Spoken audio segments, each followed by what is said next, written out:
Bonjour et bienvenue. Nous continuons dans la série Témoins de Christ en action. Aujourd'hui, nous allons parler de comment commencer une conversation spirituelle. Juste un mot sur spirituel. Spirituel ne veut pas forcément dire pour le monde Dieu, Jésus, résurrection. Cela peut vouloir dire karma, énergie, Mahomet, Bouddha ou bien d'autres choses. Donc, ce qu'il est important, c'est de trouver des gens assoiffés spirituellement. Aujourd'hui, nous allons insister sur le contenu de nos conversations. Rien de nouveau sous le soleil, une conversation spirituelle, c'est une discussion entre deux personnes, voire plus, qui cheminent spirituellement. Dans la vidéo sur les étapes de la croissance spirituelle, nous avons vu qu'une personne non chrétienne peut être plus ou moins loin dans son cheminement qui mène à Christ. L'importance va être de poser des questions qui va les aider à réfléchir aux questions de la foi. Ces questions vont aider à les attirer dans des conversations et faire avancer votre partage. Nous l'avons vu aussi dans la vidéo précédente, parler de Jésus en toute simplicité. Quelle que soit la personne avec qui vous conversez, ce qui est le plus important, c'est de vous intéresser à elle.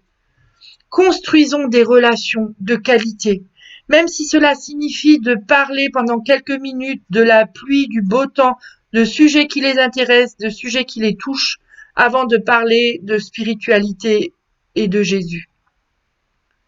Bien sûr, si nous rencontrons un parfait inconnu dans la rue, nous nous présentons d'abord, et pour toute autre personne, que ce soit des amis, des connaissances, membres de la famille, nous demandons si la personne est prête à parler de questions spirituelles, ou vous pouvez oser hasardeusement à poser votre question.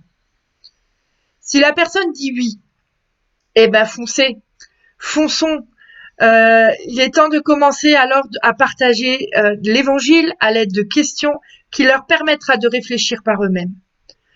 Mais n'oublions pas, c'est une conversation, donc ce n'est pas juste un sondage où les personnes répondent à des questions. Mais nous aussi partageons ce que nous vivons. Nous avons des choses à dire, partageons-le bien sûr sans agressivité.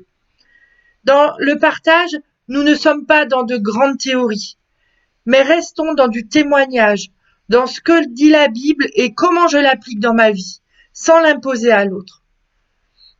Glissons-y de courts témoignages de vie avec Christ et je vous encourage même à raconter des histoires bibliques qui peuvent alimenter votre témoignage. Un de mes challenges dans le témoignage, c'est d'être toujours le plus concis possible et le plus pertinent. C'est important d'y travailler. Dans tous les cas, pour moi, c'est pas inné. Je sais que pour d'autres, c'est plus facile et tant mieux pour vous, je dirais. Quelle que soit l'approche que vous utilisez, ne contestez jamais, ne condamnez jamais les croyances de l'autre personne. Il est important pour la personne de pouvoir avoir confiance en vous, de se sentir en sécurité, de se sentir respectée, surtout si vous voulez continuer à avoir une relation avec elle. Assurez-vous d'écouter attentivement lorsqu'ils répondent. Cela va vous permettre d'évaluer là où elle en est et de pouvoir envisager la prochaine étape, votre prochaine rencontre et votre prochain sujet de conversation. Si la personne dit non, ma foi, ne le prenez pas personnellement. Dieu nous dit dans 1 Samuel 8,7, Dieu le dit surtout à Samuel, ils ne vous ont pas rejeté, mais ils m'ont rejeté. Et Dieu est son propre défenseur. Nous n'avons pas besoin d'être le défenseur de Dieu. Donc, prenons du recul, prions pour cette personne et d'ailleurs, prions pour chaque personne à chaque fois que nous nous séparons d'elle. Et restons encouragés. Nous ne savons pas l'impact de nos paroles sur la personne. 1 Pierre au chapitre 3, versets 15 et 16, il est écrit « Mais dans votre cœur, vénérez Christ comme Seigneur. Soyez toujours prêts à donner une réponse à tous ceux qui vous demandent de donner la raison de l'espoir que vous avez. Mais faites-le avec douceur, avec respect, en gardant une conscience claire, afin que ceux qui dénoncent avec malveillance votre bon comportement en Christ aient honte de leur calomnie. » Apprenons donc à poser des questions ouvertes, plutôt que de faire de grandes déclarations. L'objectif va être de poser ces questions et d'en apprendre davantage sur la personne avec qui vous parlez et de comprendre sa vision du monde. Avec cela, vous pourrez savoir et nous pourrons savoir d'où elle vient et comment partager au mieux la bonne nouvelle avec elle. Prenons l'exemple de l'Éthiopien et de Philippe dans Acte 8. Alors l'Esprit dit à Philippe, approche-toi et dépasse ce char.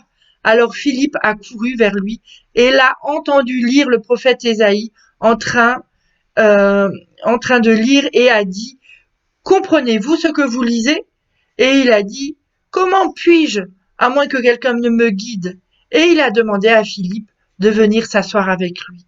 Les conversations spirituelles, c'est vraiment ce but-là. C'est de poser des questions à la personne pour qu'à un moment donné, elle puisse dire, explique-moi, je comprends pas. Surtout, comptez sur la puissance du Saint-Esprit à chaque étape du chemin. Dieu seul peut ouvrir les cœurs pour qu'ils puissent le recevoir. Donc, ne nous appuyons pas sur nos propres forces, car Dieu seul peut faire le job. Voici maintenant quelques idées de conversation spirituelle que vous pouvez avoir sur la base de l'échelle d'Engel, vue dans la vidéo Les étapes de la croissance spirituelle. Est-il possible qu'il y ait un Dieu? Croyez-vous que Dieu puisse exister? Êtes-vous certain qu'il n'y a pas de Dieu? L'univers a-t-il un but? La race humaine a-t-elle un destin à accomplir? Pensez-vous que vous vous trompez sur l'existence de Dieu? Est-il possible que vous vous trompez dans vos idées sur Dieu? Pensez-vous qu'il y a probablement un Dieu? Pensez-vous que Dieu est une personne? Pensez-vous que Dieu se fâche pour certaines choses? Pensez-vous que Dieu a créé l'univers? Pensez-vous qu'une personne peut connaître Dieu? Espérez-vous qu'il soit possible de connaître Dieu? Croyez-vous que quelqu'un dans le passé a connu Dieu? Et à toutes ces questions, je vous encourage à demander pourquoi. Et il y en a bien d'autres des questions que nous pouvons poser à nos amis. Demandons au Saint-Esprit qu'il nous inspire des questions pertinentes qui vont pouvoir ouvrir une discussion spirituelle. Et une dernière clé, cultivons nos relations. Je vous encourage à mettre une priorité sur vos relations en fonction de ce que le Seigneur là aussi va vous dire. Choisissez 5 personnes qui ne connaissent pas Dieu. Prions pour elles tous les jours. Entretenons cette relation avec chacune d'elles. Faisons naître des amitiés. Ayons des conversations spirituelles avec elles. Puis choisissons 5 personnes qui sont sauvées.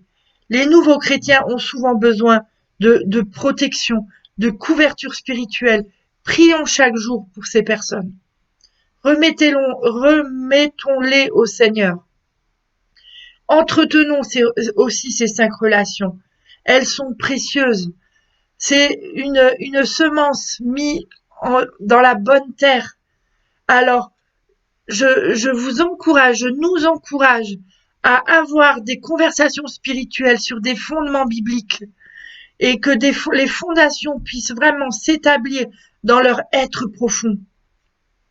Cela va les enrichir, cela va les nourrir, mais cela va nous enrichir et cela va nous nourrir.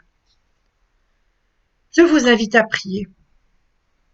Merci Seigneur pour chacune de ces relations que tu nous donnes. Merci pour ces cadeaux.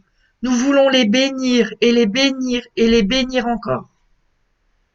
Je te demande, Saint-Esprit, de venir les protéger, de continuer à les attirer. Puis je prie aussi pour nous-mêmes, Seigneur. Inspire-nous dans de nouvelles conversations spirituelles. Peut-être ce n'est pas notre habitude, mais nous te demandons, Éternel, que tu changes notre mentalité d'évangéliser aujourd'hui. Ce n'est plus celle de hier. Apprends-nous à faire autrement. Apprends-nous à avoir des conversations spirituelles. Apprends-nous à être persévérants dans nos relations. Saint-Esprit, je te prie de nous revêtir d'habits nouveaux dans l'évangélisation. Que ces clés, Seigneur, puissent s'établir dans nos vies et que nous puissions avoir des opportunités pour les mettre en œuvre. Dans le puissant nom de Jésus, je te prie. Amen. Et comme à chaque fin de vidéo, je nous laisse un défi. Faisons que nos conversations avec nos amis non chrétiens soient spirituelles. Envisageons une discussion spirituelle cette semaine avec une personne non chrétienne. Ça peut être une connaissance, un de tes amis, un membre de ta famille. Prions pour cette rencontre et demandons au Seigneur quel sujet nous allons aborder avec cette personne. Qu'il nous donne une opportunité de partager, de rencontres. Et lors de cette rencontre, écoutons notre ami. Essayons de comprendre sa vision du monde, ses croyances, ses centres d'intérêt. Apprenons à la connaître. Et dans l'échange, que nous puissions chacun partager notre vécu en répondant à la question. Et pour terminer, laissez un commentaire sur YouTube pour nous raconter votre expérience.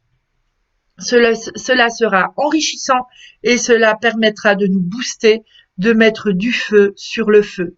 Au nom de Jésus, Amen et soyez bénis. Une bonne journée à vous.